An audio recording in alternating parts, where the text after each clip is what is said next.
All right, welcome. Thank you. Oh, goodness. I was in a panic. I'm so glad that Tom, thank you so much for bailing me out. I tried to call Gary, but Gary's phone said that their message was not set up and he was not available. So it is 1:33, so I'm going to call us to order. And I'm Lori Kovac. I'm a committee member, and I am taking the role of host today on behalf of Randall Cook, who's not here. And I see that committee members Lynn Saxton, Guy Sievert, get Sarah, and Tom Sieper here, and Sarah Absher has joined us from Tillamook County. I have a draft agenda, but I have not seen a final agenda that was proposed. So I'm wondering if we should table approving the past agenda until the next meeting when we might. So Lori, I think if I have, I'm trying to get it up on my iPhone here. Let's see here. I have from Ran on, there it is. Oops. Agenda for January 27th meeting. And I think it's the final. Well, if it's the last one you got, then it's the final. Yeah. Close enough. Yeah. So I think the agenda is final. Because it has the red edits, the 1:30 time and such. And the piece that I think we can't finalize today is I don't have the final copy of what Rand generated for minutes. Okay. But I can take minutes for today. And the other version, I sent him a draft set of minutes, which is darn close. So I think we're fine just waiting and postponing adoption until next week or next meeting. All right, then Ken, are we in agreement to approve the agenda that was mailed to this meeting? Yep. Yeah. Okay, so the agenda that's been mailed out has been approved. The minutes for the last meeting, which I think was the 11th, but the last January meeting, the 13th, are going to be, the approval of those will be tabled until our next meeting. Yeah. Are we in agreement? Yep. Yeah. Okay. Yep. So we're tabling the approval of the minutes from the January 13th meeting. Does anyone have a conflict of interest for the agenda today at this No meeting? conflict. Nope. I have none. So we have no recorded conflicts of interest for this meeting. And so we are to the meat of the meeting. And Tom and Sarah have some information for us about a review of the Reworked Middle Housing Model Code. And I'm going to turn it over to one or the other of them. Okay, Sarah, do you want me to go through them, or because I got your new copy, but I've not looked at it. So I'll tell you what, Tom. And first I have to say Tom is amazing. Putting this together the way he did. I'm so excited about this. Tom, if you want to start, what I can do is the slides where the consultants had some comments. I can add those. I can put those in when you're done with the slides where there's comments back. You gonna do it that way? Yeah, okay. Yeah. The long and short of it is we're good. We hit the mark pretty close. There's a couple of nuanced things in some of our questions she answered. So I can fill us in when you're done walking through a slide. Sarah, is there any way for you to turn up your volume? Yes. Oh, yes. Is that better? No, Is that better now? no. Okay. It might be, I don't know what you're using. I'm using my my economically purchased county computer with the mid-grade speaker system, but that's as high as I can get. Yeah, it's no different. It's not. Yeah, I think it must be your computer speaker. I noticed the last time too, your voice level is about half of everybody else's. How's that now? Oh, wow. Oh, Yeah. good. You turn it down. Okay, how's that? Better? That's great. Manageable? Okay. Okay, is that, are you seeing the presentation? I've got a new set of monitors. I'm not sure which monitor is which. Can you see the Neskowin RR4 dwelling unit? Yes. Okay, Yep. good. Okay, as I mentioned in the email, Sarah and I went through what we had done and what we had gleaned, and Sarah did I wrote it down, but Sarah did the work. Just to be clear as to where this came from. So we're looking at each individual, just the context here. I assume that you'd seen this, but I'll just go over it for the meeting's sake. We took the findings, kind of unwound them, and then this is what our current understanding is of what these recommendations are. And basically, there's 3 sections, one for each zone that we're looking at. And then within that, there are the 6 different kinds of units. And we're going to try to highlight the changes and requirements for that particular dwelling type. And actually, we're going to be exhaustive in all of the descriptions. Okay, so going forward. And obviously, Sarah, if I'm lying, you please tell us. Okay, so rural residential, and this is text I kind of modified from the county website, basically kind of simplified it a little bit. So that's the description for people who are not familiar with it. So 1 dwelling unit, pretty much okay. So Tom, before you go, so is rural residential, when you, on your first slide, you had Neskowin R1, 2, and 3. I'm Yeah. going to, rural residential falls where within those 3 for you? So I'll Okay. go ahead and jump in there. It's one of the community residential zones, Guy. So it's.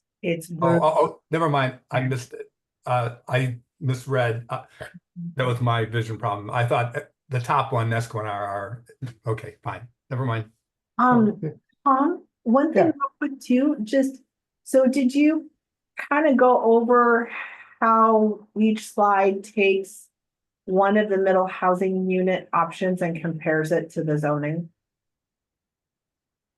So we've got a ton of slides today, right? Because the slide talks about what it is like. So we've broken down each type of dwelling unit and done an analysis with the zone. Well, and this is the brilliant part of it, because I would propose that today we go slide by slide and solidify our position, or at least identify any remaining questions we have, because it's very hard. And for people, for the community, this is going to be the best thing they ever saw, because it's very hard to read the language and get how it applies zone by zone by zone. So I think this is the genius of this document is it breaks it down into bite-sized pieces. Thank you. I'm going to try and highlight those things where we need to further discussion or there is actually a change. Excellent. And which I didn't do before, but I'll do it as we go along.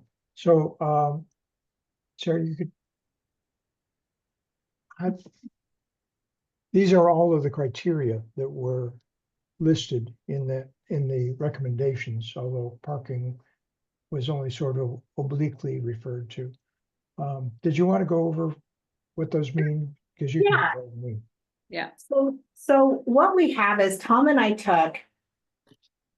we looked at each zone And then what we did on each slide is we looked at what would be required for one dwelling unit, a duplex, etc. So we looked at setbacks, we looked at height, we looked at lot size, etc. The punchline, again, for 1 and 2 dwelling units is that they're both treated like a single family dwelling. The other thing is that there's no change to what the underlying zone already requires for a minimum lot size. Right. Now, we've talked about this before in terms of where does it really matter if you have a lot of record, where it becomes relevant is especially for new partitions or land division proposals. But with that, in the RR zone, and what you will find for a 1 and 2 dwelling unit, a reoccurring theme you'll see today is there's no change in the minimum lot size requirement. There's no change in setbacks. There's no change in lot coverage. The building height discussion is whether or not we can. So one of the things I think that's going to be hard to keep straight is what we have done is on a spectrum of the most flexibility afforded to the least amount of flexibility afforded. We have gone with the most restrictive requirements for middle housing. So what you're going to see on these slides is the most we can ask for, or the maximum minimum we can apply, if that makes sense. Yep. So for building height, right now, only oceanfront properties in Neskowin are subject to a 24-foot height limit. The building height, what we have to require is a minimum of 25 feet.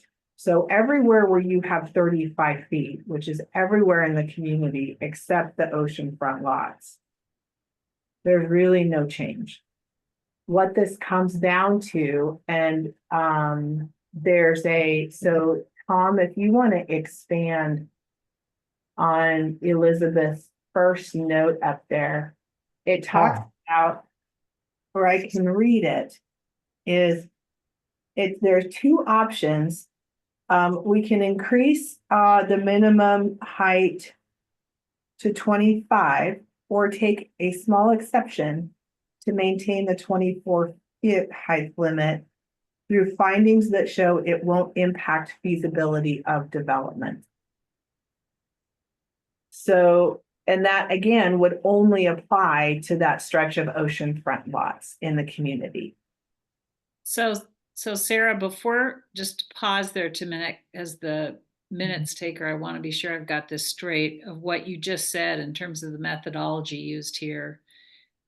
On the one hand, we're saying we use the most restrictive level, but it also seems to me that concurrent, which, you know, that may have an initial alarm for people until they see this, but concurrent with that is we're adopting the least change possible with the new law. Do I have that accurate? Yes, and I love the way you just said that because I am going to use that everywhere. Yes, So, it's really important possible that we have consistently said that we want the value of Neskowin to remain intact while we were increasing access to housing.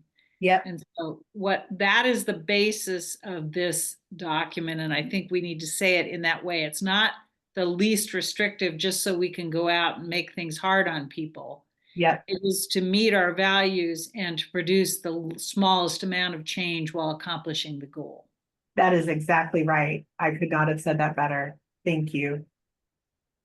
It'll be in the recording, so we need to write that down. That's a good one. Yep.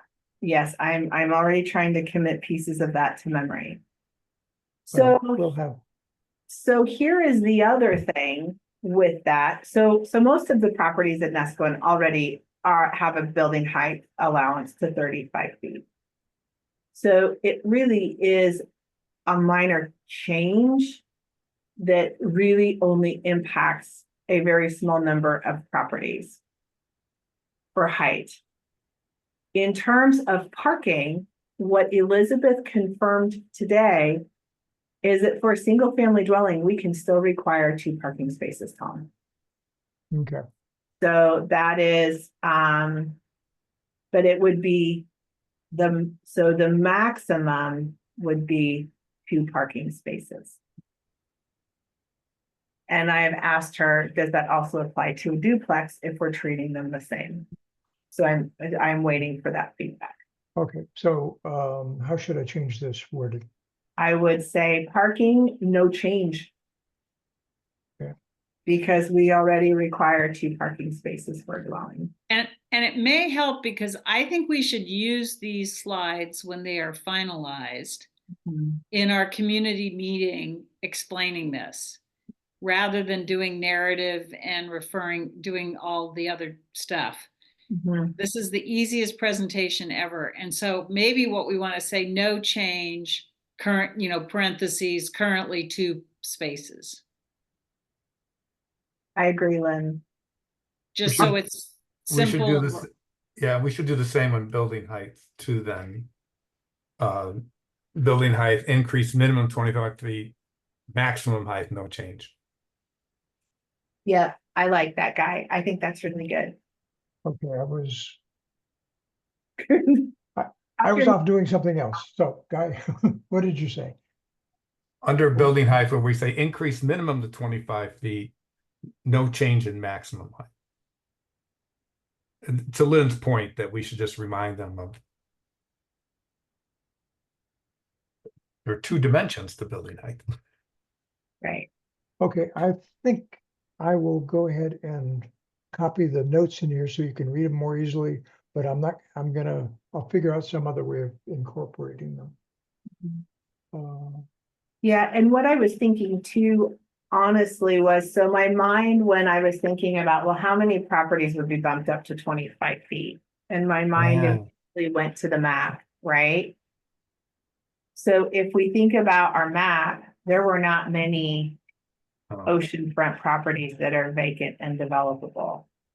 South Beach, in terms of our zone, isn't there a couple, maybe a couple on South Beach that are our No, they're oceanfront? all R1. We On are all oceanfront? R1. Yeah, I would say down there. And then also, you've got a couple on Hawk Street between the village and Neskowin North. But there's no real view shed corridor there. No. So, I mean, if we want to try to go for an exception and retain the 24-foot height limit, I am happy to take that on and write those findings and work with DLCD on that. Or we look at that and go, is it, maybe this is one of the questions for the community. Does it matter? So if you went for an exception, are you suggesting that we set aside the 35 feet height and hold it to 24? I'm confused. Yeah, so basically, because the existing limit on those oceanfront lots is 24 feet. Yes. So if we wanted to keep that and not bump it up to 25. Basically, I would have to make findings that show that keeping that height at 24 feet will not impact feasibility of development. Okay, so that's a question. I'm just thinking about organized opposition. To me, it's a foot, and a foot doesn't seem like a lot on the ocean front. It doesn't. It's kind of like, it seems inconsequential. The question is whether we have people who are going to set, or whether it's going to create. I mean, the people's houses are already built or the size they are. People who are building new houses are going to have another foot to play with. Maybe that means they can get solar panels in their height limitation. I don't know. But an exception seems like a lot of work for something like this, that the community will embrace this. I would almost use this as let's propose it. And if people say, whoa, blah, blah, blah, legitimate opposition, I'm not demeaning it. Then we say, okay, well, we can look at an exception, and we're going to have to figure out how to do that, and we'll get back to you. But I would start with just saying the minimum is 25. I have no problem with that. Anybody have any concerns with what Lynn has shared? Are we only talking about RR zone? It's no, because there are no, this would be, well, in the RR zone, it's actually not even going to apply because we don't have any Neskowin RR zone properties that are oceanfront. That's what I'm saying, yeah. Yeah, so I would say, Guy, thank you for saying that. In terms of the RR slide, there's no change. Yeah, there's a good point. Okay. But in terms of what Lynn is saying, for those R1 and R3 lots, should we leave it at 25 and see what the community feedback is on that? I would, we do have some vacant beachfront lots. And Yes. I think it would create, if somebody can do 25 and their neighbors can only do 24, and like as Lynn says, it's only a foot, but I would, just to avoid any problems with if somebody's building a new home on the beach, I just would argue for 24 and say it makes, and to LCDC, it makes no difference in terms of Middle housing. density in middle housing. Yeah. So Guy, that's an important point, because that is where people get testy is, well, gosh darn it, I could have had another row of clear story windows if I could have gone to 25. It's where the existing owners, and we don't want to create problems where we may not have any. So I just don't, the exception process is not easy. And so that was my concern, but I agree with you that existing, I don't know how many vacant oceanfront lots we have. It seems like it might be, at least from the village through Neskowin North, it seems like it might be like 6, not a lot. Can we take a peek at the map again real quick? But regardless, we also got to think, if there's a house destroyed in a storm or something and they get to rebuild, I mean, those are our most vulnerable homes, and those ones are most likely to have to be rebuilt. So Yep. I would keep that, the 24. And, I guess I go back to and I don't know how true this is. It could be, and Sarah, you may have more knowledge of this, but I remember when talking to folks at the breakers saying, oh, when the Pacific Sands built further out into the beach, it cut off, the potential of their view. So they built further out into the beach to get a better view. I mean, you start getting to this, like, well, you could do this and I'm going to do this one more, I'm going to push it out 5 feet or whatever. Yeah, you're right. I think we can. So here's where my mind has gone for asking for an exception.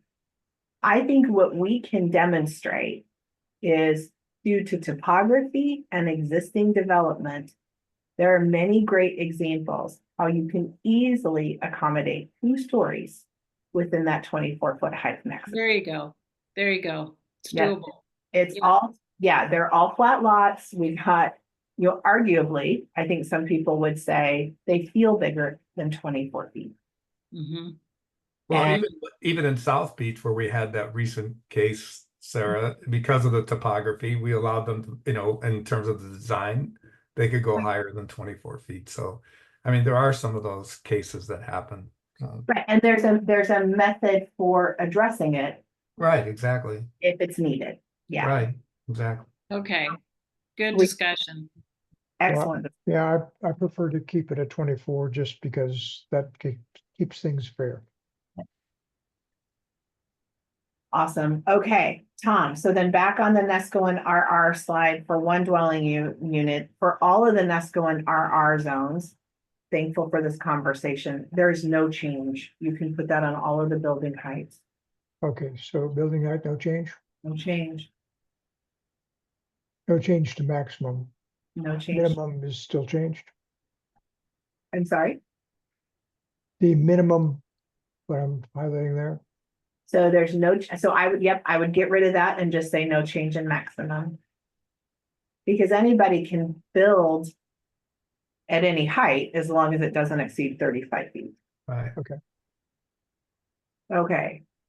So the couple of things that we had on here, in terms of garages and carports, that might be something that we want to come back and talk about. So, we don't have to require them. Some jurisdictions do for a single family dwelling. Just remember, whatever our theme is, we want to make sure that we're consistent with these all middle housing types. The other thing is that we can continue to apply the lot coverage requirements. The only time it does not apply later on, you'll see, is in townhomes. But for everything else, we can apply the lot coverage. For structures, we currently do not have a lot coverage standard. I'll say standard, not minimum or maximum, but just we do not have a lot coverage standard for impervious surfaces. And in the meetings we had last spring and summer, that was something that came up. So that's why Tom has the discussion there. So we can go through the slides today and come back and know these are things to discuss. Does that work for everybody? Just we're earmarking those things. So go back to parking again. So the current, and I apologize for not having the current It's two. ordinance. It allows up to 2. So the current requirement for parking for a single family dwelling is a minimum of 2 8-foot by 20-foot parking spaces. And it says nothing about garage or No. and carports, no change. I see. So that's going to be something for discussion later. All right, we'll just okay. We want to. Yeah, and one of the things that I think I'm mindful of, having lived without a garage for 40 years, is, at the current cost of construction, garages are expensive. And the goal here is to get people into housing. Carports are less expensive, but having just built a garage, it's a lot. And I think they're nice. Obviously, a garage is great. But I also think if we really want middle housing, we want this to work, we should be looking for opportunities to keep the cost affordable. So what the consultant said, because for some reason I had garages stuck in my mind for townhomes. And I'll get into that when we get to that slide later. So the consultant said duplexes can be required to have one garage if a single family dwelling is required to have one. But triplexes, quadplexes, and cottages cannot be required to have garages. And then it's probably for one of the reasons that you just said, is because of the cost. Townhouses can be required to have a garage if the 35-foot height limit is allowed. So we'll talk about townhouses later. But her recommendation was to not require single family dwellings and duplexes to have garages. Yeah. Right. Yeah. So I agree. Is there any actually need for discussion on garages, carports? Is no change right now, is the current status is they're not required, correct? They're not required. Okay, Yeah. I would just leave it. Leave it. But if we can't require it, then there's no discussion. Right. Or we could just put optional, because it's always an option, but it's not required. Yeah, but I think we got to be careful. Yeah. If it's an option and I'm a builder and I want to make money, the house is more, I can charge a higher price and I can make money building a garage. And so I guess I'm comfortable with, not required, not highlighting it, and letting, so I But just a Sounds point. like we need more discussion on it then. Let's just leave it as discussion, because we got a lot of slides to go through. Yep, okay. Okay. 2 dwelling units, should that actually now be the same as 1? All the changes we made? Yeah, everything's going to be the same as yes. The only thing I'm waiting to hear back now on is if 2 parking spaces per unit is also required, like it is for a single family dwelling, or if that's where we start getting down to the 1 parking space. So this is going to be a big deal. This is going to be a big target to use that RR property to get duplexes in there. That's something that has not been done a lot in rural residential because duplexes are often viewed as an urban thing. But to get to affordable housing, to not have to go through a conditional use process, is a really great thing for a duplex. So I think this is going to be where, I don't know, but I would guess developers look at this as a real opportunity to Well, I don't get. think duplexes is a conditional use in an RR zone, is it? No, that's what I'm saying. It's not. So Yeah. that's a great deal. But I'm just saying in the past, are there any duplexes in rural residential now in the planning area? The only, so if there are any in the Neskowin RR zone, they've been grandfathered in. There is an equivalent zone in Beaver. It's community single family residential is what it's called though, but it's basically the same. And yes, there are duplexes and they are on septic. Yeah. Okay, so this slide looks good, Tom. The only thing, Tom, is with parking, I don't know if it's two parking spaces now, or if it's back, if we were right on the one.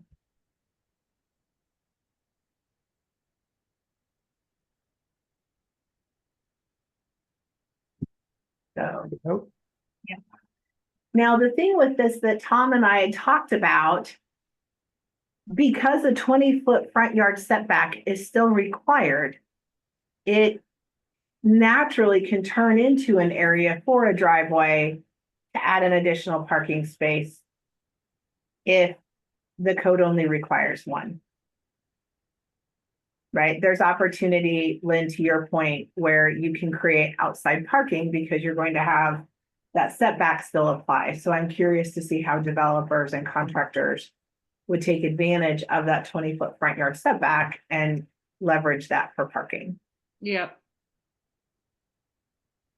And there's a lot of good design happening right now in Portland, where the driveways are built so that they're play areas, right? Because you got nothing better than a nice slab of concrete for basketball, for foursquare, for all kinds of stuff. So it's just they're getting really smart about how they design things to use the space for multiple purposes, which is, I think, great. Yeah, definitely. So the punchline is that there's not a lot of change. Right? So does anybody have any questions about this slide?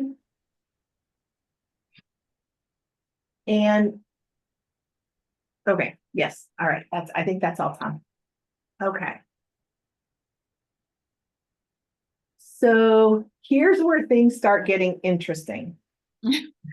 So for a 3-dwelling unit, so Tom, the minimum lot size drops down to 5,000 square feet.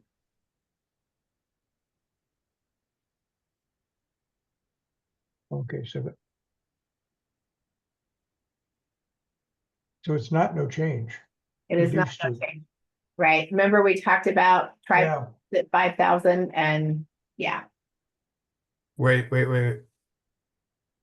Where's the 5,000 come in? So in middle housing in the codes, which is a little backwards for us, for a triplex, the minimum property size requirement is 5,000 square feet. So that is a change. Yeah.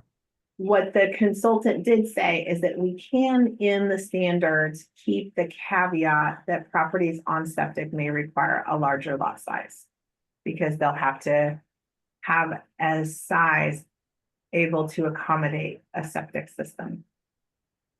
Yep. So for a one dwelling, I know. we have 20,000. For a 2 dwelling, we have 20,000. But for 3, Yeah. first of all, how can you have a 5,000 square foot rural residential property? Do we have some of those? We don't. They'd have to go through a land division to create it. So which is goes to the bottom one when we get discussing. So if I have a 20,000 square foot property that's zoned RR and I want to divide it up into 3 lots of roughly 7,000 square feet, I can put on each of those lots, I can put 3 dwellings. So I can turn a 20,000 square foot lot into 9 dwellings. Ah, Well, potentially, but the first thing that you should do is talk to Chris Keola to Well, see what your septic tank and drain field size is going to be for each one, yeah. right? But yeah, I mean, that's, yeah, and the land division stuff, I'm working that out right now, so I will be bringing that back. Well, I hope we don't I hope we don't resort to water and sewer availability as the limitation for our ordinances. I mean, I understand that they're there, but I don't want to have that as our, you know, I mean, I'd rather have it in the ordinance, what's allowed. I know septic is in the order, you have to have septic, but my goodness. Well, it also about water and sewer in the ordinance as well. I know they're there. I mean, I know you have to have adequate, and I know that language is there, but it seems to me that it's, so I can do 9 units if I have if I'm in rural residential. so Potentially. Sarah, if that's the case, Mhm. then driving back from Neskowin this morning at 0:30, there were 3 places where there were 4 Winnebagos on a lot with a house with debris everywhere and just complete, chaos of housing. How does that stuff get by all this? No one living in those Winnebagos. You what? No one's living in those. If no one's living in those Winnebagos, it's just parking. No, these are people living in. There's absolutely there's laundry out. It's so anyway. So is that? I mean, to me, that's another issue. Is if you don't attach to sewer, those things aren't attached to sewers. Yeah. That makes no sense to me with all these other requirements that is tolerable. It's not. I think they dropped to 0. It doesn't make any sense. No, technically, then that's an enforcement issue. Okay. Good to know. Okay, so you think it's supposed to be 50,000, Tom? That makes more sense than reducing down to 5,000. No, it is. That makes sense. Yeah.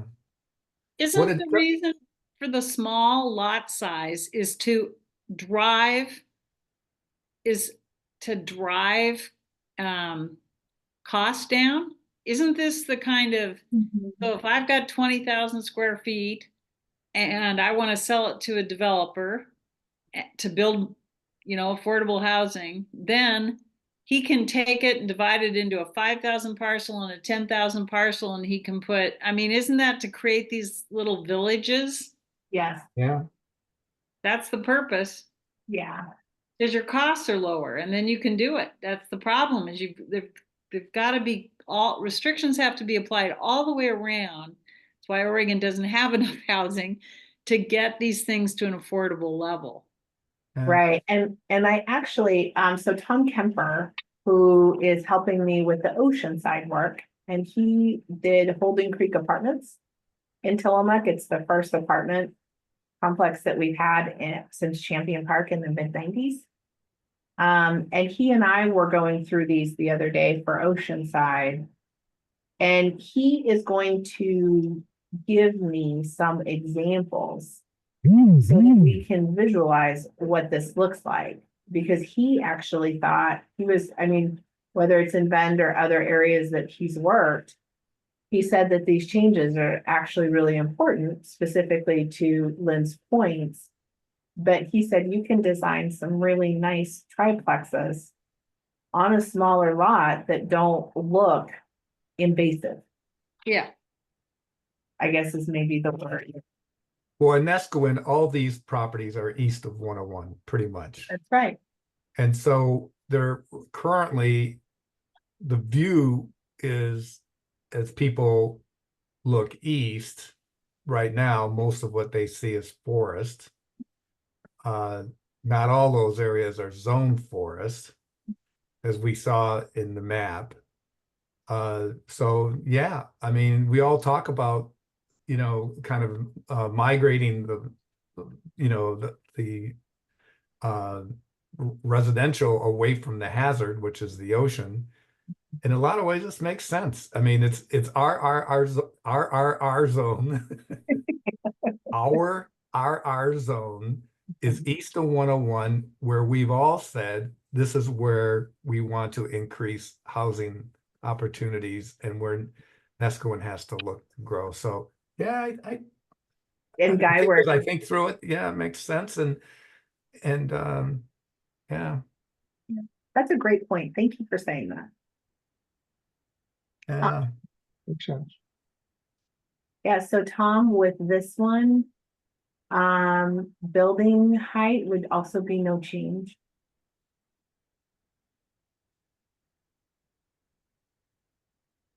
great. That's great because that deals with people's fear of triplexes becoming these kind of too tall things. Mhm. For that parking. Yep. The lot coverage maximum still applies. The setbacks still apply. So those are your 20 in the front, 20 in the rear, and 5 on each side. So one of the things, like, as we look at setbacks and other things, which I think would probably be a pretty bold step for the community, but we could make them less. Basically, what you have is the most we can ask for. Okay. So can I go back to building height for a minute? The current building height is 35, right? Yeah. And maximum 35, no minimum is what the rule is. If we're looking at homes all in those hillsides on 101, east of 101, in some ways, all right, I'm gonna just, one of the places we were at in the last couple of weeks was White Rock, British Columbia. Very large town that's grown rapidly over the last 20, 30 years, mostly of retirees. It's much of the town it slopes up from the ocean. So much of it is built on a hillside, kind of reminds me of Nice in France, but all those homes have a 2-story flat roof requirement.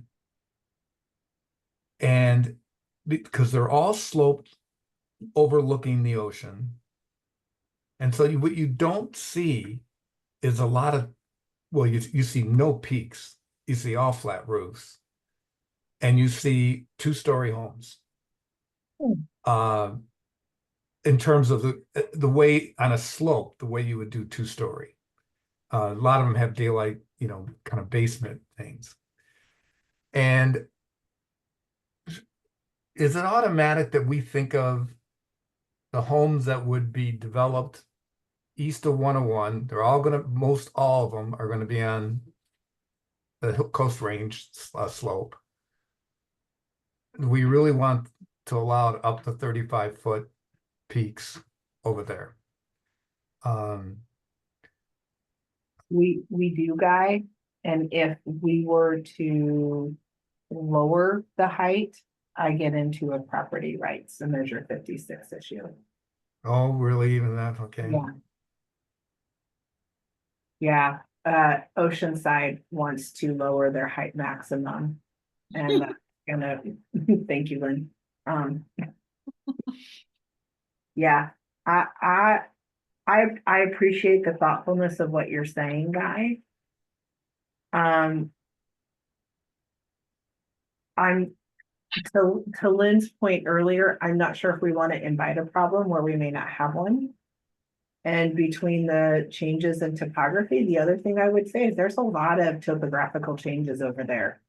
You have high points, you have low points. It's not a direct downward slope from east to west. And so I'm not sure if it would make I'm not sure that by lowering the maximum height, if it would address the concerns that you're thinking about effectively. Yeah. Because there's so many dips and you're familiar with that whole back area. Yeah. Yeah. Okay. I was very impressed with what they did in this town and city in British Columbia. And obviously they have, and I talked to somebody, they have very strict rules about how high you can build and flat roofs. No wasteful peaks. We How much does it rain there every year? I was just gonna ask. That's what I said. I was surprised. I said, you guys must have great technology for flat roofs here. But Yeah, I think the snow load should be, yeah, they don't get much, consideration. they don't get a lot of snow there. And Okay. anyways. We've done a couple of variances on the economy over the years because people tried to maximize their building footprint by putting in flat roofs. And within a decade, they've had to come back and get a variance because of the dry rot and the issues with their roof to put a small peak on them. I like where you're going, Guy. Yeah, anyways, I thought I was impressed that they got together and had a whole city like this, but anyways, okay. Okay, so does the rest of this make sense? This is where we start getting into, we're squarely into that one space per unit. Sure. Okay.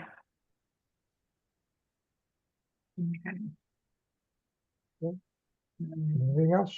Yeah.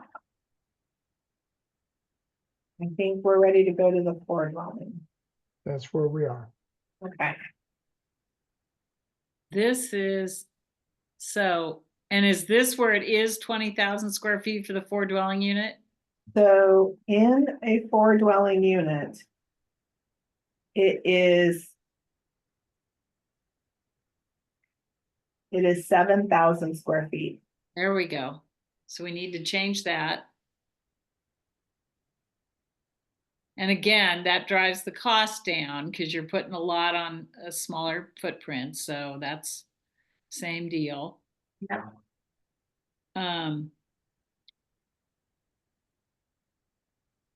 We got diagrams. I mean, right? If I going back to the original DLCD stuff, they showed us diagrams of how this would work. Mm-hmm. And then the building height, Tom, is also no change. Yeah. All right. Mm-hmm.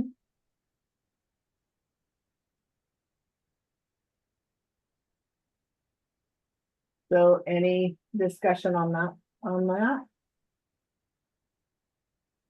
Setbacks are still the same. Yeah.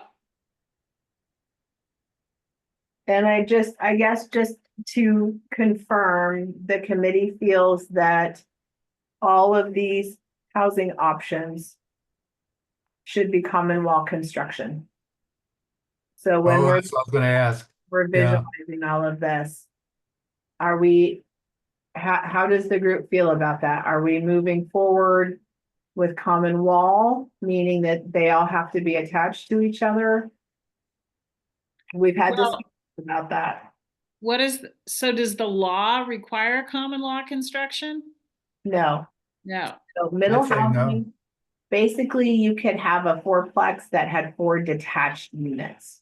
Yeah. Because, you know, to me, if someone could figure out how to put 4 detached units on a 7,000 square foot thing, Because, and I may be wrong here, Sarah, but I think if you do that, right, they own the land too.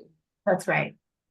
And the land is the generational wealth piece. It's the you look at these people in Pacific Palisades who are or Altadena. The land is the piece that gets you through the world-class fire and these other pieces. So to me, I don't think we should require attached housing, because if the designers can do it in a way where you've got this little house, Habitat for Humanity, a lot of it is this very little house, beautifully designed on a little piece of land, and that's your asset. And you've got an asset where you used to have none. And to me, I'm excited about that. And if someone can figure out how to do it on 7,000 square feet, I don't think they should have to attach. The noise factor, particularly at cost of construction, having common wall construction where people aren't hearing each other all the time is not, I would guess, is not cheap. I don't know.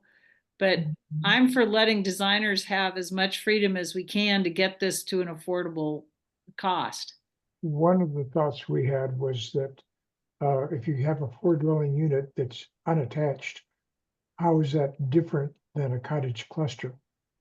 And we're trying to be not have so much latitude and confusion about what can be built where. That was one thought about having them attached. Yeah, I don't. Well, a cottage cluster is allowed in our zone, right? Yes, we'll get to it in a second, but. All right. Doesn't it have to have a minimum of more than 4? Wasn't cottage cluster a minimum of 8? Or no, it's a minimum of 4 or more is what I saw. Okay. We will get into that, and maybe that's something as we go through these slides today, we think about and we come back, and that's one of the things we talk about is attached or detached.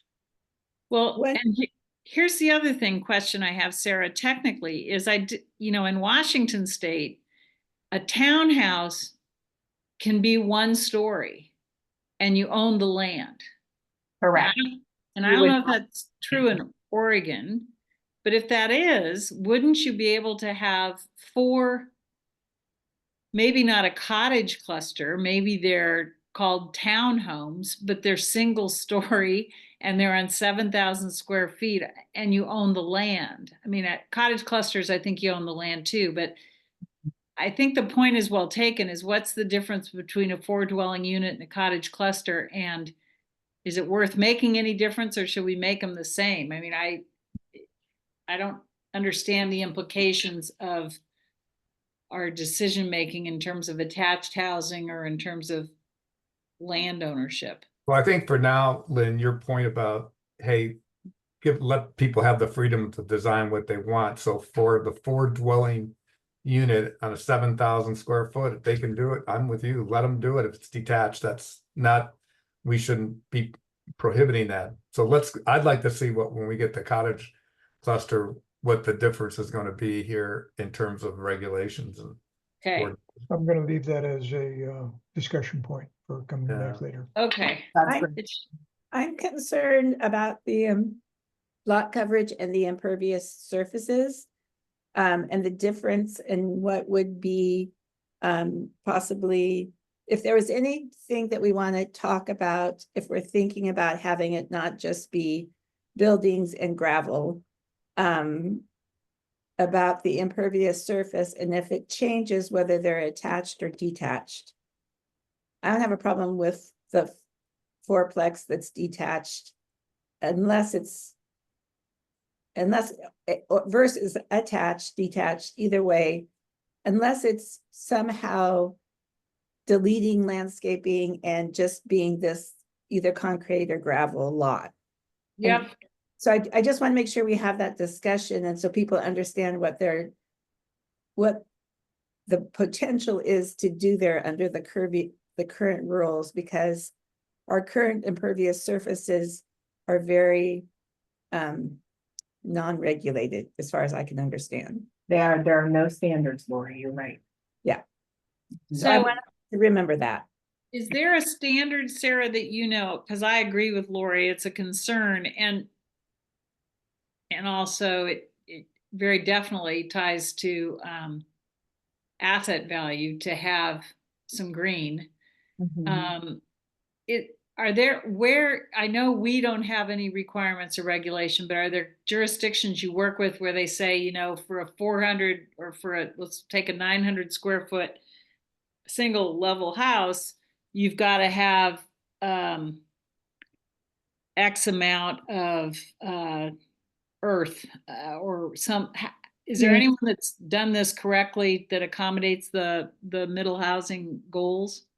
So that is what I have asked for information on. What we would have to do though, is it would also apply to a single family dwelling, right? So whatever requirements we put in would apply to everyone. And I'm okay with that. It seems like that would help a lot of the development in the village on single family lots. Yes. Yeah, I would say that,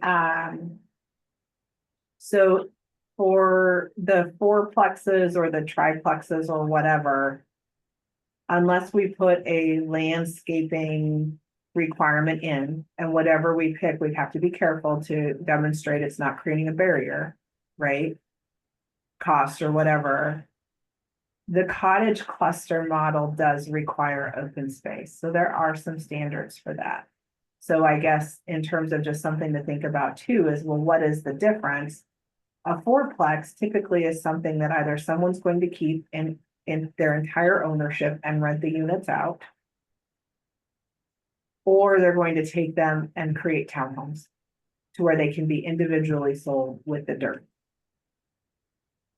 A cottage cluster is where you could keep it in ownership with those detached units under one owner and rent them out, or that's typically your land trust model or some other, you know, habitat or something to where you can then basically cut out the footprints of the homes later, sell them off, and then keep the green space in common ownership. So there's a couple of options. So I would think about that when we think about, do we want the things that are traditionally common law construction to stay common law construction because we do have these other options? Or do we welcome flexibility and creativity and want to see what people do? Yeah, the latter. Well, isn't the value of a requirement for call it landscaping or open space, or I actually think just having dirt is important so you can grow something like vegetables or fruit, but isn't that our only way to force that creativity towards something that's not gravel? Yeah, I think so, because right now, even with the beach and dune hazard report, I can require them to revegetate, to stabilize, but there's no specificity to that. So it's the stabilization piece that matters. And if the geoprofessional says they planted some grass or the gravel is a good stabilizer, so they have an extra place to park their boat, I don't have a lot of ways to get us to green space. I don't have a lot of ways to get us to green. So if we want to add something in, we can.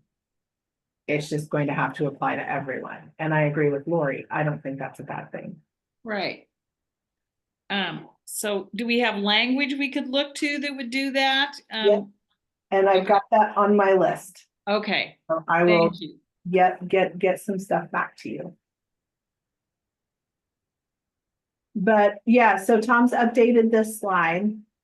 It is odd. I agree that a single family dwelling in a duplex, we can retain the minimum lot size requirements. But for a triplex and a fourplex, they're smaller. But I'm not sure, like, I think because ultimately the setbacks are still required, the lot coverage is still there. I think what you're going to see is properties larger than these minimums be more ideal for this type of development. Well, and if 20,000 was allowed for a 4-dwelling unit, that would not be affordable housing. We can almost guarantee it would be really nice condominiums at the beach, right? The mean- Holly's a great example of that. Yeah. So it's an interesting paradox. Are we done with this one? Think so? Okay. Townhouse. Townhouses. Okay, so let's get to the townhouse slide. Okay, so this is where the mental gymnastics begin. All right. We can require 20,000 square feet for a townhouse for 4 units. If, when they go to plat them though, the minimum property size per townhome, so that's going to be the building footprint and basically the front and the rear yard. We have to allow 1,500 square feet. So I don't understand. If I do the math, that shows that 6,000 of the 20,000 square foot gets used. Minimum. Minimum, right. And then, well, but think about it. I would say in the RR zone, you still have septic tanks, drain fields, and other amenities. Okay. So it actually it doesn't make sense until you think about the other infrastructure that's needed to build it. Right. So basically that would be held in that open space common area. And where on here does it talk about that open space common area? It doesn't. I think we need to make that clear to people that there are open space requirement, right? What you're saying is there's an open space requirement. There's not. I'm just saying by default, it's gonna happen because of the Oh. minimum lot size. Okay. Do we want to talk about that? Put that as a discussion point, or is it already done? We can talk about it. I mean, I'm wondering if we could put in standards on how that is.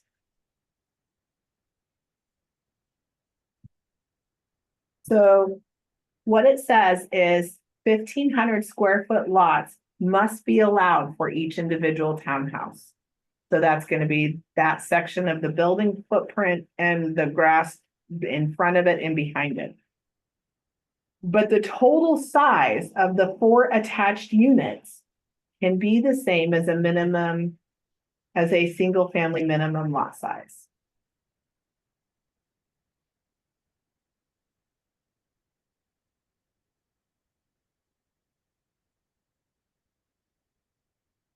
And if they were detached townhouses, I guess a townhouse is not detached. All right, Townhouse, I think by definition is attached. attached, yeah, that's what. It's a good question, Guy, because again, in Washington, there are townhouses that are not attached. Okay, got it. The model, I think the model plan does specify attached. Yeah, Oh, it does in the code? it does. Okay, so, okay. I will so- see, okay. I will see if that's because it is required. Okay. So these are attached. Well, and what's the garage expectation on these things? Okay, Yes, so what she said was that the 20-foot setback can be maintained whether there's a garage or not. So she said she would delete it, Tom. Okay. Tom and I just got this like 2 hours before the meeting, so that's why we're working on it with you guys. so The- what needs to change? I The just turned that building red.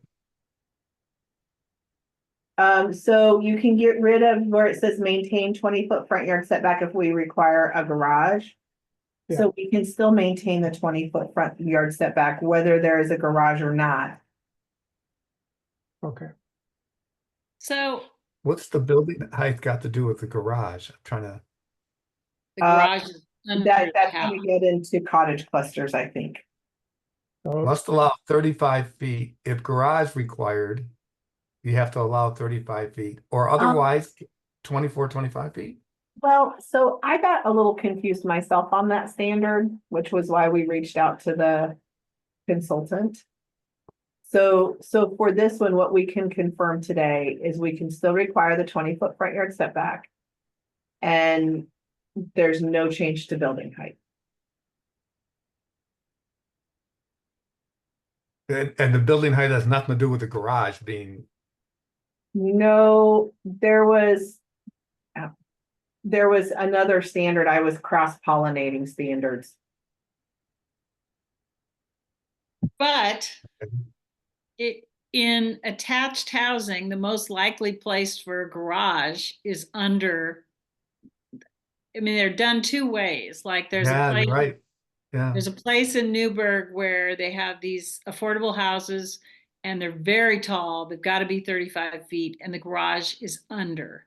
And then right across the highway, there's another one that is the same thing, except for the garage is across from your house.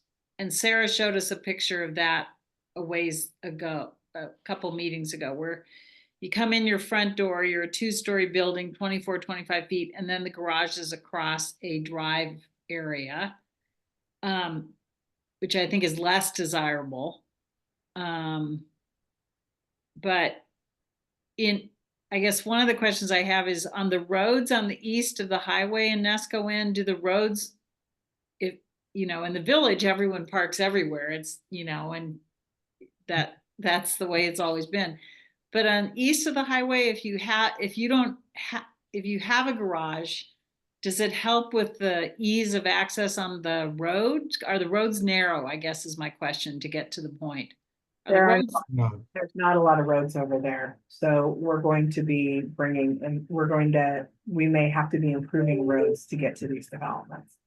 And will they be, because of the geography, will they be 2-lane roads? So it depends. Some of the the right of ways that are there are mostly wide enough for 2 lanes with the shoulders. Okay. If someone, so like a lot of the lots east of the highway, they will need some sort of interior road system or shared driveway. Okay.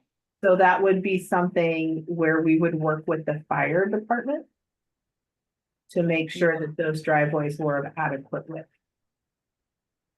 Okay, understood. So for questions left on this slide, we're going to do some research needed on the lot coverage due to impervious surfaces.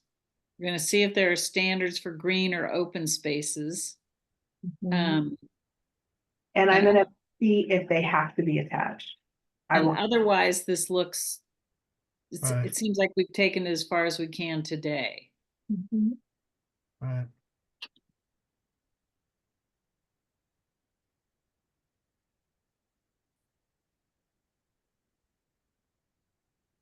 And I would say the lot coverage does not, and we've already got that on there. If you look, it does not apply because they're typically common wall construction. Right, so they are divided. There's a land division that occurs for individual home ownership of a unit. And those ownership boundaries fall along the common walls. And common wall construction also saves money, right? Right, because there's an increased cost in firewall construction. Right, so all of those common walls have to meet fire ratings. But I was thinking about this earlier when we were talking about a different example. I don't know if it is more expensive to build common wall or for detached units. My guess is with infrastructure and other things, the common wall construction may be more cost effective. Yeah, and I don't know, it may be more green because you get the residual, you get the heat sharing, you get fewer windows, anyway, okay. Good to go on this one. Yeah. Sarah, wait 1 second, Sarah. I have a very odd question. We know that if you take away a use off of a zone of a property use, that we expose ourselves to Measure 56. here we're adding a use. If I have a rural residential lot and I bought my lot with a certain expectation that the lots near me, similarly zoned, are going to have X uses that I know, and you change those uses by adding a use, does that affect and I say that affects the value of my lot. You're going to put townhouses right next to my rural residential lot that didn't allow townhouses before. You are taking value from my lot. Yes. So it would require a Measure 56 notice, except because this was through legislation, we don't have to do it. So did the legislation make this change by adding a townhouse to rural residential? It's middle housing. I'm sorry, it's middle housing, but that specifically did it? Say that one more time. So specifically, did it add a townhouse as a use in rural residential? Yes, to 4 units, right? So basically what this is it's the ability to take a 4-plex and turn it into individual owned units. It's still. I didn't know that it was specifically in the legislation. That's why I asked. Yeah. Okay. Yeah, that's the whole uproar. That was the whole uproar in Portland, is people with single family houses could have a 4 on the same lot next door to them, a 4-unit, 3-unit building. And people, just that was I think that was the bulk of the uproar over the legislation initially. That sounds right. So let me ask about the second bullet that I've highlighted here. Is that maximum or minimum of 4 attached units? We have to allow at least 4 units outright. We could allow 8 or 15. So that has So to be that sounds changed. like minimum to me rather than maximum. Yeah. Yes.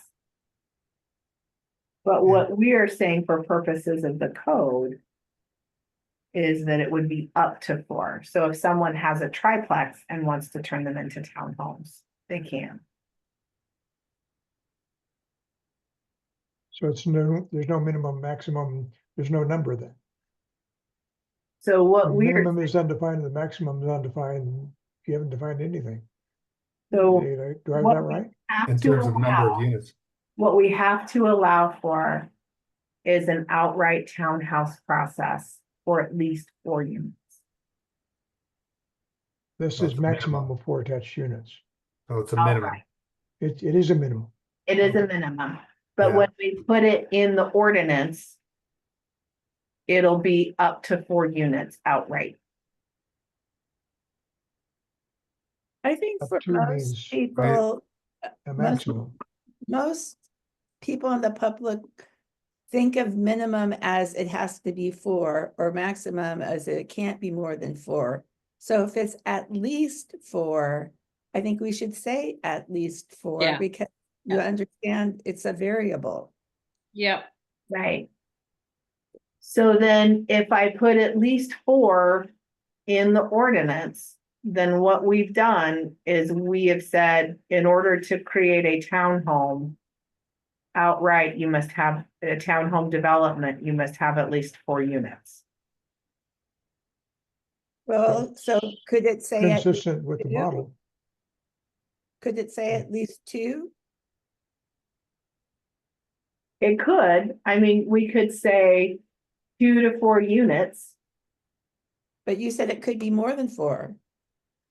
Correct. So if we want to apply our minimum obligation, it's 4 units.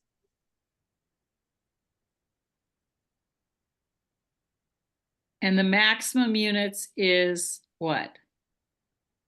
You could make it whatever you wanted to. Okay, It's so that's where I think 1,500. we need to set a standard. I mean, I think the Well, we do minimum, have a standard. 1,500 square feet per townhouse. No, And that's no, the I'm saying- limitation. That's the limitation. And you have lot coverage, which is a limitation. Well, no, not for a townhome because they're typically Commonwealth construction. So No, you, but I'm overall, as a unit, if you got 6 townhouses all connected, Mhm. they can't cover more than 70 I don't know what the lot coverage is for RR, but let's say 70% of that lot can't be covered by the footprint of those townhouses. So what, the reason why it's not required, Guy, is because all of your footprints now become that unit of the building with some dirt in the front and back of it. So you could potentially meet lot coverage in one direction, but the lot coverage will always be 100% because they're individual units. There's no common area. Unless, I shouldn't say that. In the R1 and R3 zones, there will probably not be any common area because of the sewer. But on this one, you'll never get the 70% because if each of those units with a little bit of ground is cut up and sold off, they can't meet the 70%. However, it does apply to a fourplex. So if I built a fourplex first and then went to go through the platting process to turn them into townhomes, then theoretically, yes, I am meeting the 70% with the overall project. But what Tom and I were talking about is with the land divisions, which again, I'm working on right now, it gets into the chicken and the egg discussion. If you're just gonna do townhouses and you're platting for townhouses, you don't have to meet the 70%. But if you build a quadplex first and then want to turn them into townhouses, you have to meet the 70%. So if I'm looking at a land division for a townhouse development, that's where it gets tricky. And that's what I'm trying to wrap my mind around right now with the consultants. Yeah, wrapping your mind around that. And if you're wrapping your mind trying to find that, think of us. Yeah, that's why I'm taking it in first and I'm digesting it. And then Tom and I will figure out how to display it like this. All right, Okay. boy, I guess I have to see it visually Yes. as well. Okay. All righty. Maybe we can figure out some examples, Mhm. because I think that'll be easier to try to communicate to people who haven't spent hours looking at this. Right. Okay, anything needs to change on this slide? I've changed maximum to minimum.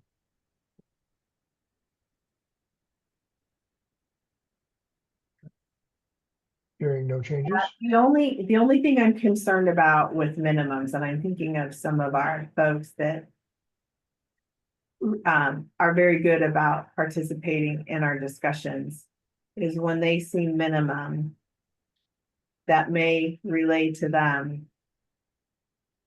that someone could outright do more than 4 units in that residential zone. Yeah. Well, they can. But or more? So they can, but what we can say is for outright, because we haven't got to the part about units conditionally, right? We're working on the outright stuff first. Right. But so basically, with the feedback we've received, what I have heard is 4 units is enough outright for anything. Like anybody, I've not heard strong consensus from the community that they are comfortable with more than 4 units allowed outright in any type of housing form. So with the townhome, do we want to make sure it's understood that outright, it's also 4 units max, and then conditionally, we could say 20, we could say 15, we could say whatever it is, because there's still for higher densities a conditional use process. I just don't want to give poor Joni or somebody a heart attack when she sees a minimum of 4. Like, just not to call out names, but I'm thinking about her. And I don't want to upset her where it's not necessary. So you're saying a conditional, It's very hard right now to envision, you know, the numbers of housing starts in the United States were in the paper this morning. It's really hard to envision kind of all of this being built out at such a high level of density. I agree, Lynn.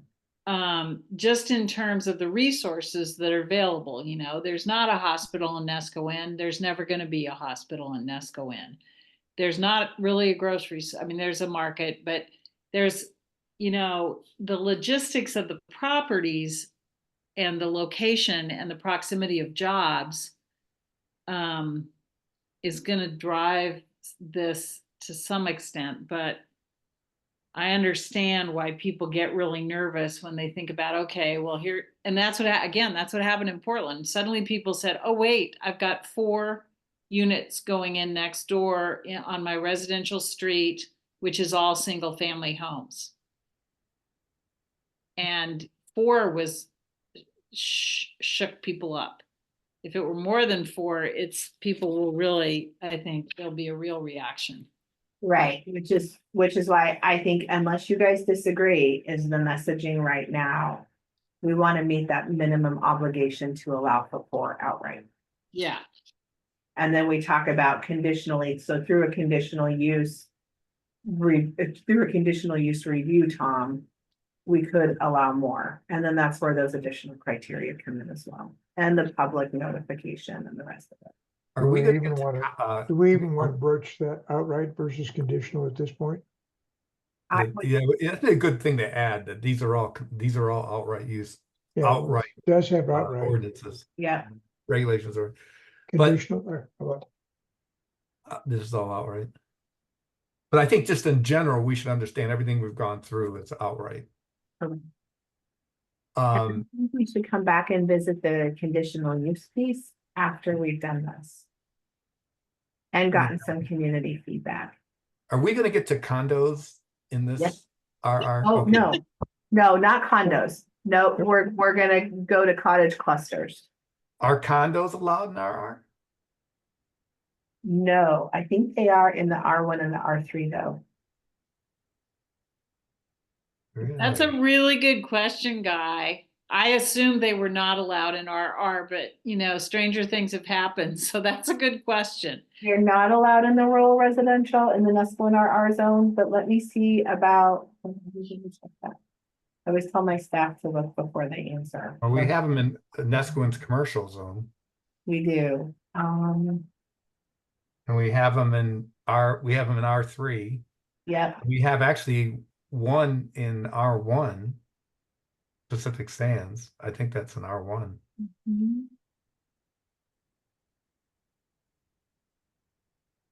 So planned unit development is allowed conditionally in the Neskowin RR zone. Yeah. So that requires the planned development overlay. It excludes commercial development, hotels, motels, and resorts.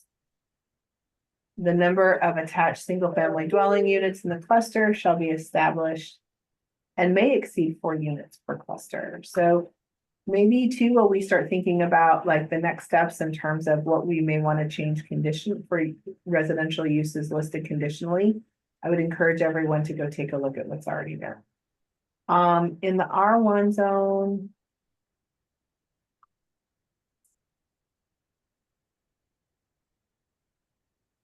The R1 zone is very similar to the RR zone.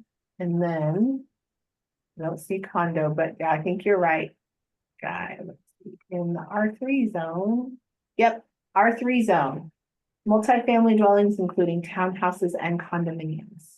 So condos are allowed in R3. But not in RR. Not in RR and not in R1, which actually aligns with our goal and our mission for middle housing. So a condo is not by, what in the definition of a condo wouldn't be considered middle house? I mean, there's nothing about price structure or anything. I mean, it could be, Yeah, and I've done some condo flats in new charts that look like townhomes, so, yeah, that's what I was thinking. yeah, But it goes back to, you don't own the dirt in a condo. You Yep. don't own dirt in the condo, that's right. That's okay. We're looking for housing, not dirt Yep. ownership. Condos are just a little fragile. They're definitely fragile in the market right now because of the insurance market hates them. And Yeah. they're also fragile because they're run by the owners. And so they have a higher level of risk than a townhome. Right. Right, and I think like with all of this, what I understand from these efforts on the statewide level is because of the issues with condos, is to move away from condos and incentivize townhome development. Okay, yeah. Okay,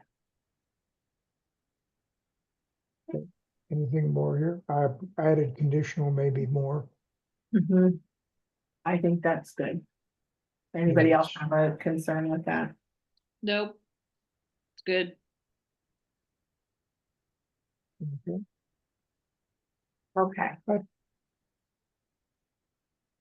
So please note all of the comments on the side, please confirm, is this correct? Is this correct? Because this is where we're trying to get the off ramp onto establishing an understanding for a cottage cluster.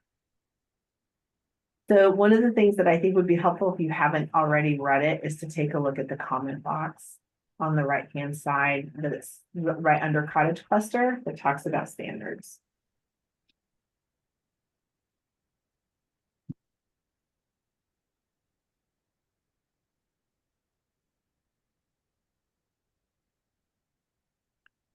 Yeah, um, I think this needs to be a single story. So the rule of thumb is that if we only want them to be at one story, that is the only time we can apply the 900 square foot maximum. If we go over 900 square feet, we have to allow for 2 stories. Yep. And I don't, given that our goal is affordable housing, 900 square feet is great. And it's multiple bedrooms. And I think getting two, I just think of 8 2-story buildings in some kind of an arrangement plopped in the middle of a 20,000 square foot lot, or organized even in the best possible design way. I don't think they'll feel like cottages. I think they'll feel like apartments. 1 and 2 story is not defined. So that was the other thing that Tom and I talked about. Typically 17 feet is what I have seen that can accommodate a single story, maybe 18 feet. Oh, you're on mute, Lynn. There you go. I think you're up. Yeah. You're good.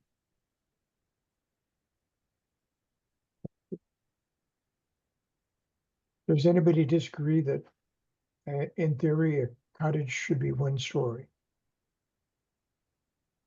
And I think the way you said, Understanding we haven't defined it, but yeah, you got to set a maximum height, you know, because people can get pretty creative with lofts and things. So, well, but that's okay. If it looks like a 1 story, it's a 1 story. that's why you have to have a height limit. Yeah, and we go down to height down here.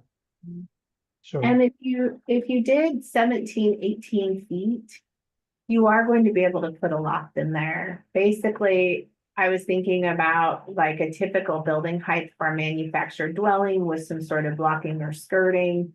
If we see a lot of cottages that are prefab that have been, factory built and inspected by the state, and they come in, or there's some sort of like prefab assembled structure, 17, 18 feet is going to get you a foundation or the blocking or the skirting. It's going to get you the height, a pitched roof, and a loft.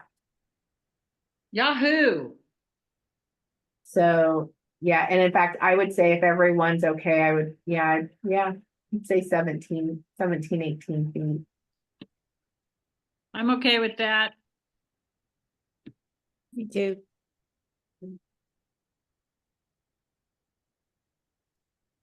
Oh, lot coverage Doesn't apply. doesn't apply. Why are we, if that's the case, why are we saying, if I've got a 20,000 square foot lot and I want to subdivide it to two 10,000 square foot lots and put 8 cottages on each of them.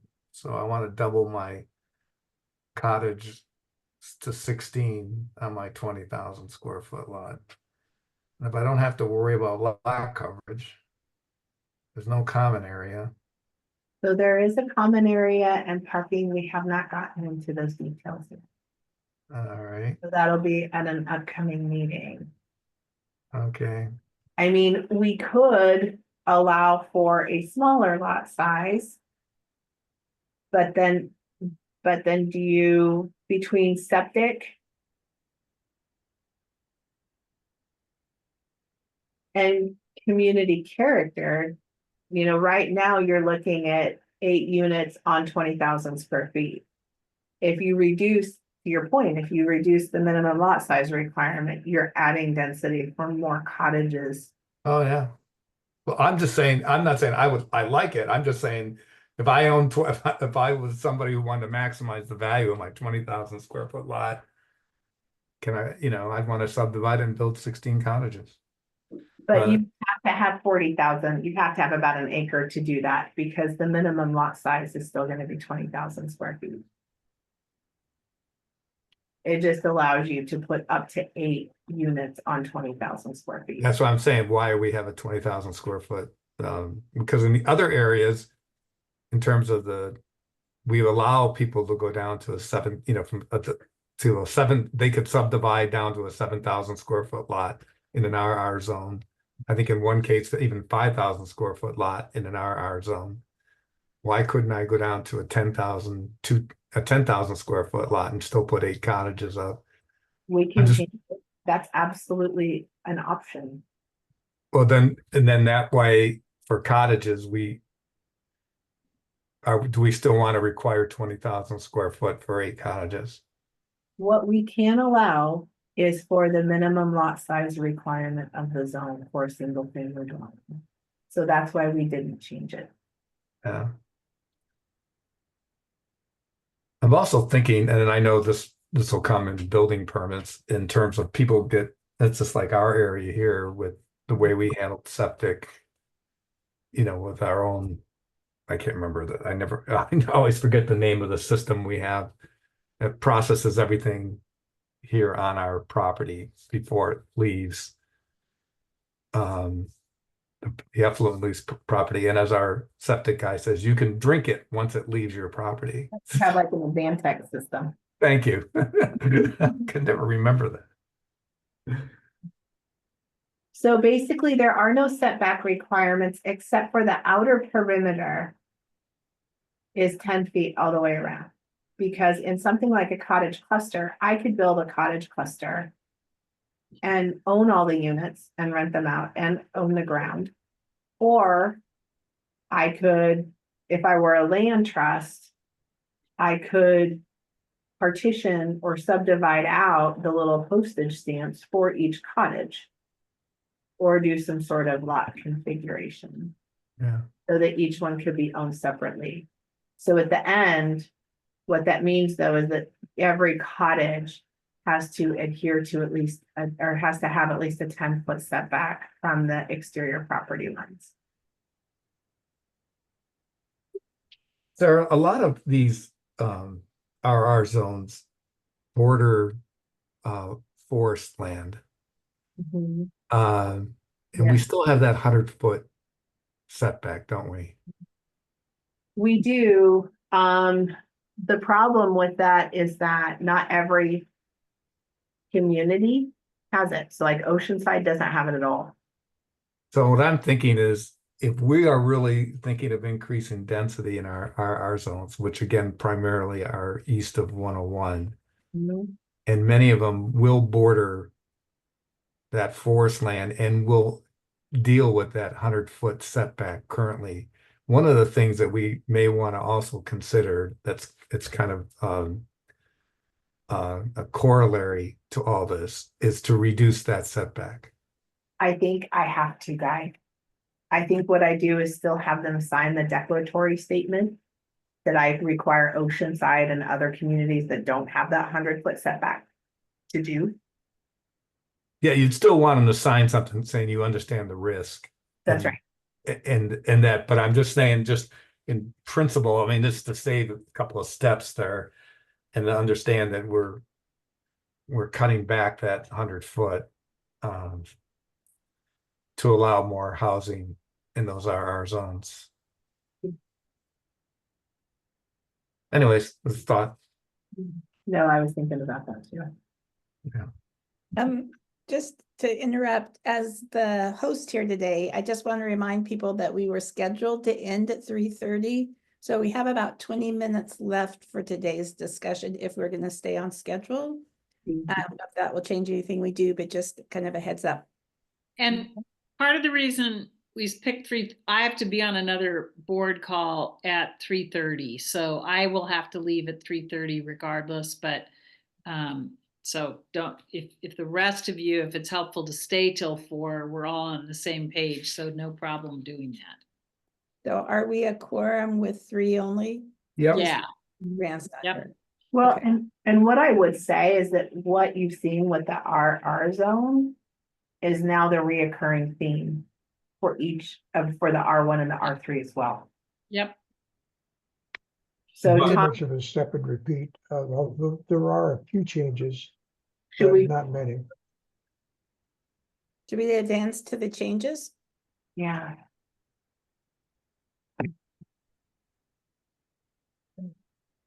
So this is going to be the same as RR. So But the lot sizes are got to be very different. R1 and R3. They are, but basically the same rule of thumb is going to apply for a 1 or 2 dwelling unit. It's the underlying zone. For a triplex, it's 5,000 square feet. For a fourplex, it's 7,000 square feet. So all of the work that we just did is basically a rinse and repeat for each of the for the other zones, unless you want to add more flexibility and density to those. And lot coverage. The lot coverage is in all of your residential zones. Yeah. And it will continue to apply except for townhouses and cottage clusters. Okay. And so the 5,000 as we know, many of our lots in the R1 are 5,000 square foot lots. So Yeah, to put a triplex on it, they have to meet the existing setbacks and the lot coverage maximums. got it. I mean, that's the bottom line. The only time the lot coverage is waived would be for a townhome or cottage cluster. A townhome still has to meet the setbacks of the underlying zone. Right, so you're still looking at that 20-foot front yard requirement. Cottage cluster is just a bit of a different animal altogether, and that's where your 10-foot perimeters come in. Okay. So on things like this, right, uses additions to visit, no other changes. This looks pretty straightforward, and I think I don't have any problems with this 1 dwelling unit R1 specifications. Well, it's 75, Tom, I think it's 7,500 is, oh, there you go. the 75. R1 7,500. Yes, it is 75.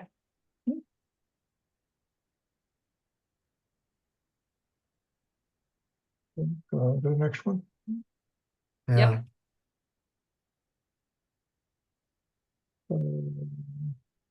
So this one, So are we adding any uses? Nope, We just, are outright, aren't right, we? we're adding the middle housing uses. So adding we it need outright. to. Oh, I'm sorry, I didn't see the first line. Allow duplexes outright.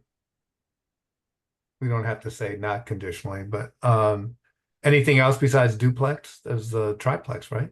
Triplex, fourplex, townhomes up to 4 units outright. Unless we want to do more. And And then, that's R1, so we have to make that statement, Tom. so Tom and I have all the same slides for 1, 2, 3, 4. We replicated the same thing for each zone. So I think it's just because of time of day, but when it says minimum lot size match 1 unit, 7,500 square feet, remove existing 10,000 square feet. That's, remind me again what that's really saying. Yeah, that's got to be changed. Yeah, so that should say. So that should say no change.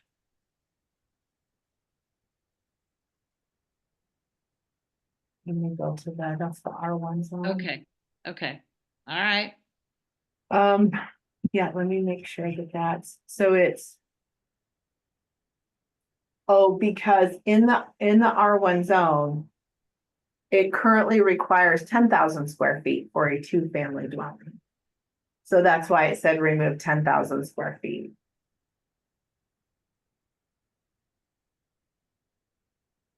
That's a change.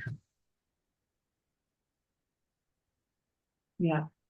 I don't like match 1 unit though. I would just say maybe no change.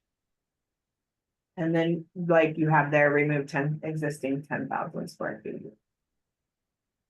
Why don't we put and replace the 7,500 with 5,000? Nope, not for a 2. It's the underlying of the zone. I'm sorry, I forgot that we went to 2. Okay, never mind. 500 square feet. Yeah. Okay. It's getting over there. Okay. Clarity, you might say remove existing 10,000 square feet for duplexes. Yeah. It is already duplex. I know it says it's out. Oh, I see. Okay, got it. Never mind.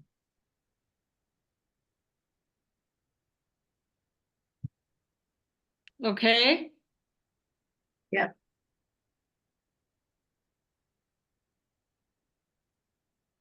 3 dwellings. In the R1. Yeah, this is where, so I'm trying to think, are there any 3 dwelling units in R1 right now? Yes. Yes, there are. And Tom, it's 5,000 square feet for 3 units.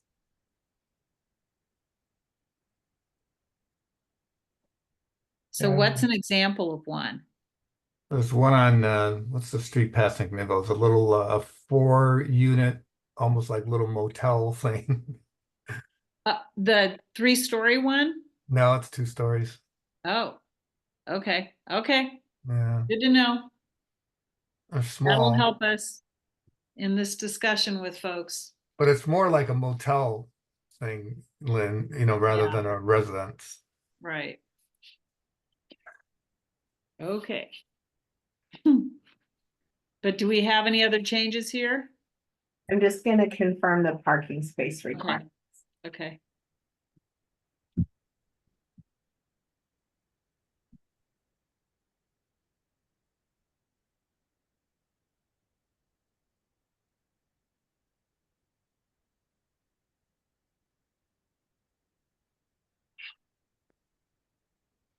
Now, is the one you're thinking of a 4-plex or a 3-plex? 4-plex.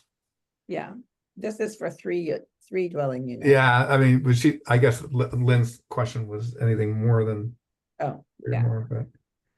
So, Sarah, will you remind me again how increasing density within the hazard zone goes? Whatever the overlay zone allows for limits of density is what's there. We're not changing it.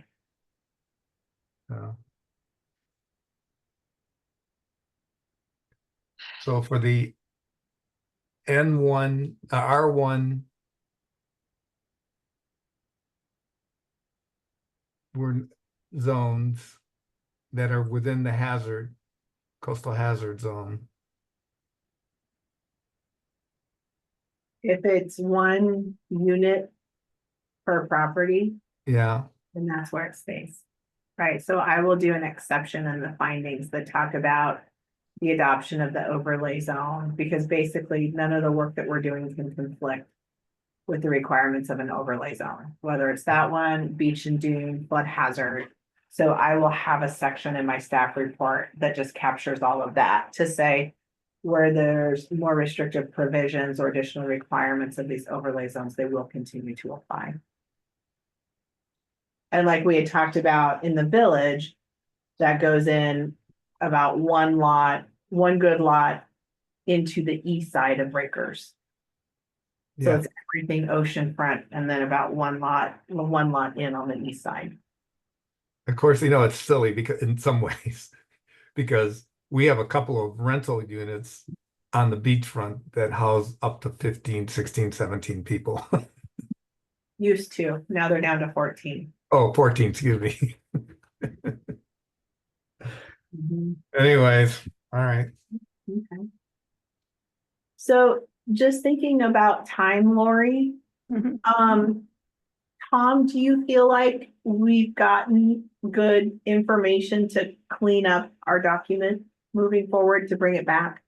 I think, I think their time is probably best spent without people having to stare at me fumbling into my editing. No, you're doing a fine job editing. I was just thinking maybe Lori, for the last couple of minutes, we could talk about next steps. That sounds great. And Okay, also have to set the agenda for the next meeting. Yeah. so just to make sure I have my homework, I'm gonna hunt down some landscaping requirements. Bring those back and Tom and I will do something with those to present. I will try to do that in the next 2 weeks. I have the question about, do townhouses have to be attached? And then is there any other marching orders for me? Specifically, as I then share information with Tom. And we put stuff together. You said land division too? And land division, yeah. And I actually have a meeting with the consulting team. It's myself and all of the city planners tomorrow afternoon to start walking through some of that stuff. So I will have something to share in the near future with that as well. So we are starting our work on that. And I think that's very prescriptive. I don't think there's a lot of wiggle room with some of that, but I want to make sure we go through it and everybody understands it. But the landscaping, the townhouses, is there anything else that you guys would like me to look into in terms of what we visited about today? When you say landscaping, you're also thinking about the impervious surface question? Yep. Yeah, okay. And in terms of this presentation, I will upload the PDF of this, of what we left it at as R3. And then I will make an R4 when Sarah and I get done mashing it up. So you'll have a snapshot of what we actually covered. So one of the things on our agenda next time is to review R4 of the middle housing changes to our zones. With the updates that are going to be brought. I don't know, Sarah, it sounds like the land division is going to take some time working with LCDC and others to figure that out. Yeah, it's very, from what I understand, so tomorrow is basically my first technical run at it. in a group setting. But from what I've seen, it's very, very prescriptive. I think what'll be important is to talk about, so like Guy, I think smaller subdivisions don't require hearings anymore. They're reviewed administratively with public notice, like a partition. Mhm. I don't know what the number of lot threshold is for that. So those are the things that I am going to learn more about tomorrow. Mhm. Okay, So I well, at think, least that reporting back on that will be on our agenda, I guess. yeah, and I definitely want to walk you guys through the language because it's important that you understand it. For me, I think what's going to be hard for all of us to think about how it fits into some of this middle housing work are the chicken and the egg scenarios. Where if it's a townhome development that doesn't go through a fourplex process first, like, what is that going to look like? Is there anything else besides middle housing for our agenda for next time then? No. I mean, we have other work to do, but I'm just wondering for us and I don't know, I don't think Rand is back for our next meeting, so. Oh, that's another question. I'm gonna be in California for the next meeting. I don't know if I'll have internet access to host. I know I can get on the meeting on my phone. But someone else will need to Yeah, host the I've next. already signed up to host that one. We'll see Okay. how that goes. Okay, good. Thank you. I know Great. I know the password though. You are good access today. Yeah, okay. And one other Right. thing I wondered about, and this might be premature, is if we need to start letting the NCAC committee know when we might want to do a presentation at another meeting. Like, do we want to be on the agenda for the next general meeting? Well, I think we should always be on the agenda for the meeting coming up in February. Mm-hmm. And then who's I gonna speak? just think we have to be giving people an update, and maybe also on the agenda for our next meeting, Lori, is to put together let's see, we won't be meeting before the NCAC or the CAC, right? When's their meeting is the 7th? See if I can find it. Like, The 8th. And I will be, so one of the challenges that I have is that Pacific City and Neskowin sometimes meet at the same same time time, yeah.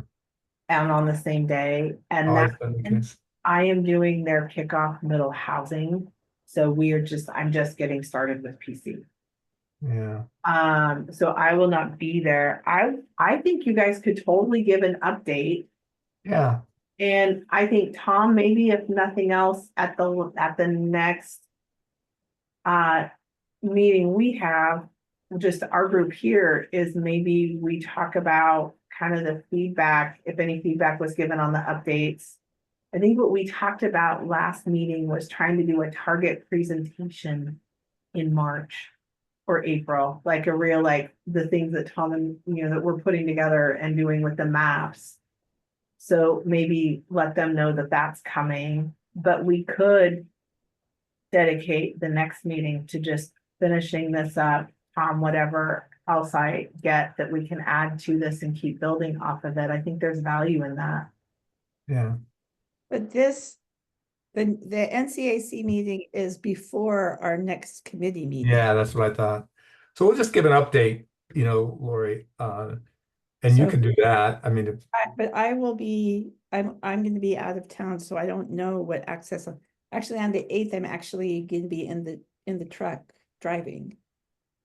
well, then with that super truck you have, I think it just connects with anything. I mean, That may so, be true. I would be happy to do it from the seat of the truck because we know I won't be driving. But no, I get it. Well, I'm sure Tom and I can join and give just an update as to where we are as a committee and what we're working on. Okay, It's gonna be Okay. short, nothing really, we can freelance at time. It's, I'll- yeah, it's I'll be work in in the- progress. We can kind of wave our hands and say, yeah, Yeah, we're doing stuff, good stuff. we're doing stuff.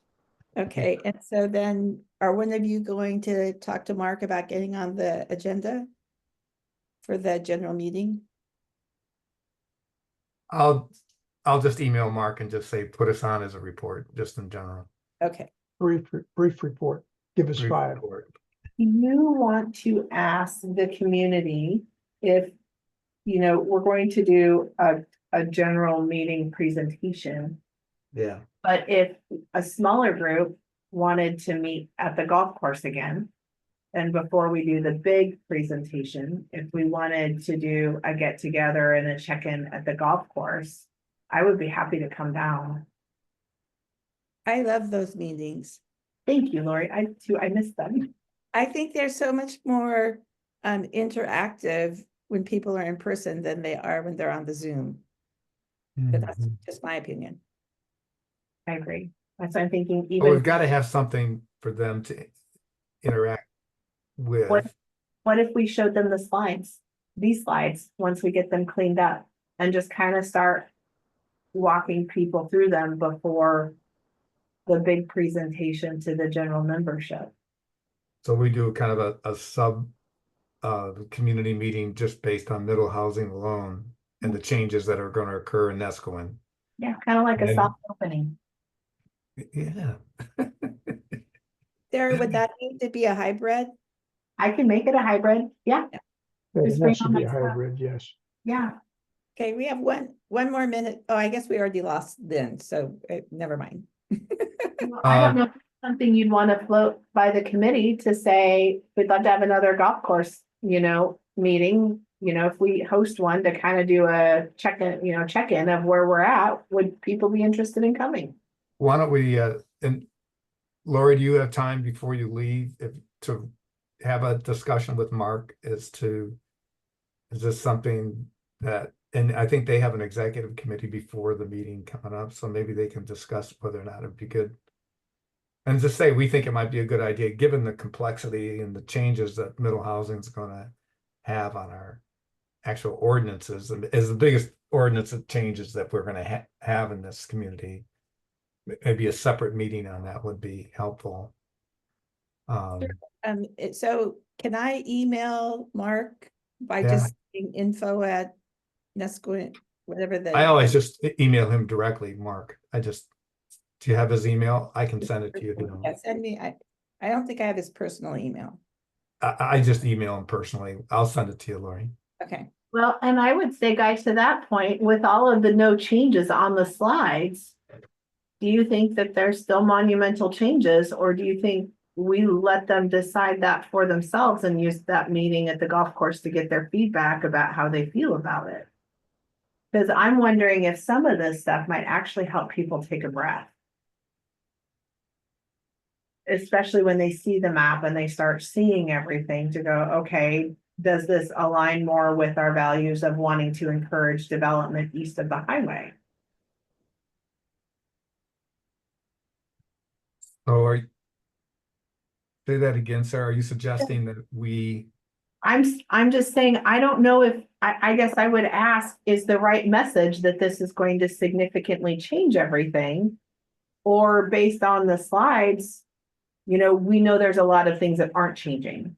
And we have the map. So is this something, instead of instilling, I would just be concerned, guy, with that language about I get it. panic and fear, whereas we say, we've simplified this and put this into a digestible format. We have a great map. We'd love to have an update and a check-in with folks at the golf course. And, we can bring copies of the maps and people can hold them and touch them and look at them and see the tables and just kind of get a temperature of how everybody's feeling and see what kind of questions they have as we continue our work. I think my point was that the only real changes that are going to occur in our land use ordinances are going to occur through this middle housing. Correct. Piece. And so, yeah, no, I think it's good. Will strike panic and fear. We can find out from Mark about how he wants to handle this and, you know, make a recommendation that be sometime between this February 7th or 8th or whatever meeting and the April meeting of the CAC, we would like to have a meeting, in-person meeting. Well, it'd be a hybrid meeting to go over these potential changes. Mhm. Yeah, Okay. So I'll sounds good. Mark about that, Yeah. or maybe attend the executive meeting if. Yeah, that would actually be good, Lori. We'll see. I'll have to check about the timing, but I should be able Yeah, I to. don't remember. Tom, Okay. do you go to those executive committee meetings, Tom? Only under duress. Okay. I don't think they have another one before. I'm looking at the calendar now. I'm not sure they have another one before the meeting. Oh, really? Okay. Oh. So maybe it would be good just to do it in an email. Well, have Yeah. this conversation with Mark anyways, Lori, and I think you guys can Yeah. work it out. So when you send me his email, could you send me his phone number? I may not have that. I'll look. Okay, well, I can send the email and ask him for his phone Yeah, number. right. Yeah, if you don't have it, don't worry about it. I'm not worried. He may be in the Neskowin, address book thing. Anyway, So Well, if you reporting on my travels the last 2 weeks, I can tell you that we're going to have a lot less worry about housing because when we entered Canada, it took us an hour to get through because of the long lines of people going into Canada. And when we exited Canada this weekend, there were 6 gates open and 1 car leaving Canada for the US. And we got up to this, and it's like, pick your gate. Where do you want to go? We got up to this US Customs guy, and he goes, "Oh, thank God I got somebody here." And he says, "It's been like this for a week. Everybody's coming into Canada. No one's leaving." So I think our need wonder for what housing caused is that. going to be a lot less. And a lot of this is just going to be, for naught. That's my report from the border. Okay, one thing that we didn't cover that we had left hanging was we were going to talk about cottage cluster design stuff. So we've got another half presentation to go through on Oh, that. okay, great. Yeah. So if we run out of things to talk about, we have that. yeah, that could be on the next agenda. All right. So I have for the next agenda, review the model housing plan, answer questions about the land division. And now I have Landscaping, the landscape landscape impervious surfaces. and then cottage cluster design. Yeah. And then review the meetings from this meeting and the minutes from the last meeting. And then I think Lori put down discuss in-person meeting for the community. Oh, thank you, guys. Yeah, that's a good one. Yeah. got a plan. Okay. And Laurie, I'll send you links to the presentation that I gave and also the other one, which we need to finish out so that you can have that in your minutes. Okay. I'm not doing the minutes. I'm just doing the agenda. Well, That okay. would be Lynn. I'll send it out to everybody. So That's great. All right. Well, that's plenty for the agenda. I don't think we'll get all that done next time. And now I'm supposed to ask for public comments, but I don't see any members of the public attending. So I think I can end the meeting unless someone has some other input. I remember the thing on the agenda that Rand had was turn off the recording. I noticed that was something that was to remind Rand. Well, and at the beginning, it says start recording. That was helpful for me, actually. That's a big deal. You know what? People miss that. They get busy. They're trying to take care, get everybody in the meeting settled in. That is valid. Yes. So Thank you, Lori, for taking this on. Thank Oh, you, you're appreciate it. welcome. So when I stop the recording, then when I push end, that finishes it, right? That kicks us all off. Okay, So stop the recording and then get rid of us. all right. That's what's gonna happen. Bye. Bye-bye. Thank you, you. Lori.